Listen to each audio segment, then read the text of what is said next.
questions and or prompts, and I'll be able to respond about the excellent program.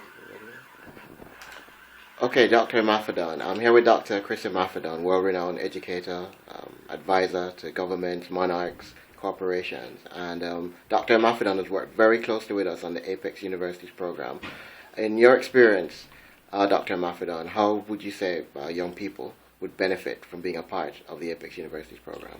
Every single secondary school child needs that exposure of Apex. Why? It takes you away from your traditional school setting, puts you in a university environment, a very, very prestigious university environment, and you now see how world-class universities deliver their programs. That's one, so exposure. Number two, you interact with students that are currently at such universities, and you find out that they are not that superhuman.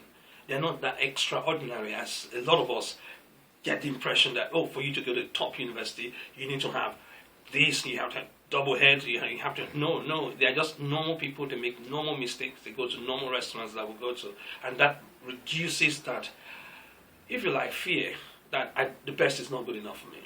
Then three, you now find out about the procedure for application, and you now start preparing early, so you get all the awards you've had before, and if you were working on your Duke of Edinburgh award, if you were playing with it, you were not sure whether you want to go to bronze, or you want to settle for silver, you come back re-enthused because you now know that it's a major consideration if you want to go to a top university. You know what it means to write a personal statement, which is a big factor in getting admissions to the university. You know what exact grades they're looking for. You know what qualifications will you get. You know the alternative qualification routes that are not available to everybody. So you go back to your school, not just doing things because of your teachers, or because your friends in school said, but because the university of your dream requires this. And it's not that difficult to do a DOE. I really don't understand why most people don't go for DOE. So you now see the importance of certain subjects that are linked to your career. So if you now want to really pursue that career, you've spoken to them at Oxford or Cambridge, and you now want to pursue that career, you go back to your school, the way you will look at the subjects will be totally different, because you now know that those subjects are your key subjects to be able to get into those universities. So you're not just doing it for academic reasons. You're not doing it because it's routine. You're doing it because you absolutely need it to be able to hit your target university. So those are some very simple things, but yet effective ways of trying to make a compelling application at UCAS. If you don't know this, you just go along. Oh, it's nice to go to classes. Oh, yeah, it's good to have good grades. No, you now know that it's absolutely necessary for you to get the best grades you can. And it's absolutely necessary for you to do things like APQ. If your school gives you the opportunity, you do your extended project qualification and you come and show it to them. Then you get to know about the application test that is related to your field of endeavor. If you wanted to read medicine, you now know BMAT is useful. If you want to read law, you now know that LNAT is useful. Most universities don't ask for this. So until you attend this, you will never be able to know. So the Apex opportunity is bigger than the Open Day if you want one. If we're looking for want of comparison. In Open Days, you are shepherded around specific areas and you don't even have enough time to see places. But in the Apex University, you are embedded in the system. So you see, you interact, you ask a lot of questions, and you get a lot of clarification. So that's the reason why every single student that is in secondary school today ought to go on a program like the Apex University and make sure that they make best use of it, because it's not a meritocracy. If Father, you got A stars, does not mean you're going to get a top university. It's an information-based system. It's the amount of information you have, and Apex opens massive doors for you to get all the information you need for your application and even internship. Thank you. Having said that, Dr. Imafidon, 73% of our Apex students who left year 13 this year got into Russell Group universities, which we're really, really proud of. Fantastic. And most of them they went to state schools. Some of them, their parents never went to university. Wow. In fact, a vast majority of them. A question to you I would pose to you is, there are a lot of myths, and you did mention it earlier, about people who attend the Russell Group universities not necessarily being superhuman. Mm-hmm. There are a lot of common myths about Oxbridge and Russell Group universities and attending them. One of them is that they're only for the privileged few. What other common myths do you think, or would you say there are in relation to attending Russell Group universities? That you have to be a top A student in all your subjects. That's another one. And then number two, that they are more expensive than your local regional university. I'm not saying put it down local regional university. I'm just saying that if you have the aptitude, why not apply for it? So the cost you pay is not even, in fact, the reverse is the case. There are more bursaries and scholarships in Oxford and Cambridge than in most other institutions. So the higher you go, the cooler it really becomes as far as the economic penalty is concerned. And then if you're aware of musical scholarship, you can even go as a musical scholar. It means you get paid to study. And you don't have to study music, by the way. As a musical scholar, you can be a mathematician, you can be studying engineering, you can be studying medicine.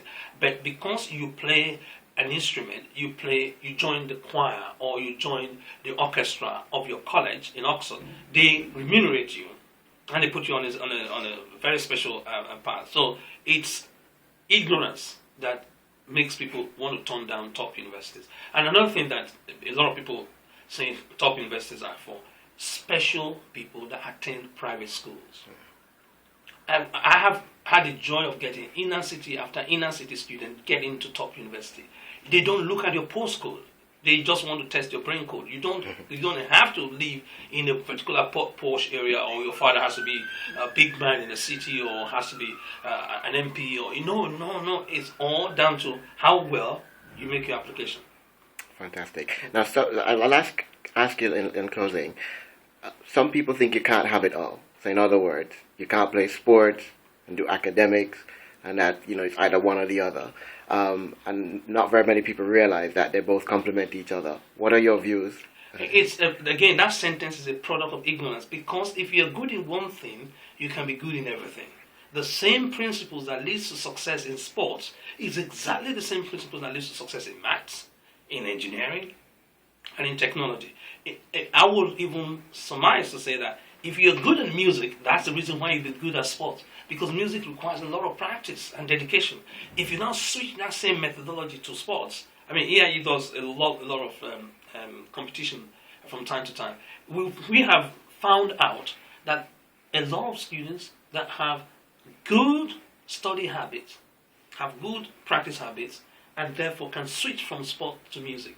And we have students that have distinguished themselves, won scholarships on sporting, for rugby. The same student goes ahead to win scholarship for music, and the same student goes ahead to win scholarship for academic, verbal, non-verbal testing. So it really means that you now know the formula to drive a car, whichever make the car is. So the make can be a Volvo, it can be a Mercedes, it can be Honda. So you now know how to get the top marks in sports, in music, and in academia. So I think we need to really bust that myth. And every teacher needs to tell students that you can't be a one-legged beast. You can be very good at everything. Okay. And I'll say finally, and this is my last question, what tips would you give to our current Year 11, Year 10, 11 students and our A-level students who are preparing for their exams in terms of the best way for them to prepare? What 3 tips would you leave with them? To prepare for an exam or to prepare for the university application? For the exams, the GCSEs and the A-levels. For your exam, please, number 1 tip is do not read recommended textbooks and hope to get your top grades. You've got to know your own learning styles. You've got to be able to get materials that are complementary to your learning style. So if you're an auditory learner, please get podcasts instead of reading boring black and white textbooks, particularly if they are on the recommended list, because traditionally recommended textbooks are very academic, decided by people that have world expert in it, and not keen on communicating that knowledge to people that are coming up into doctoral programs. So please do not rely on black and white recommended textbook. Number 2, your so-called mobile phone and your computer are not games or gaming machine. They are learning machines. So you make very good use of the technology available to you. And the third thing is that every human being is a genius, because biologically, when you came out of your mother's birth canal, you had 1 million cells in your brain. And one brain alone has a capacity to be able to multiply, divide, and more than the most sophisticated computer that NASA has. That's the truth. So you are operating with the clear understanding that this is the height you can get to. So you not aim for that height, and don't let anybody tell you be realistic, don't aim for the highest. You have to aim for the highest. If you don't aim for the highest, you have literally denied yourself your best. Dr. Imafidon, thank you for giving us your time and lending us your time. We really appreciate it, and we look forward to working with you next year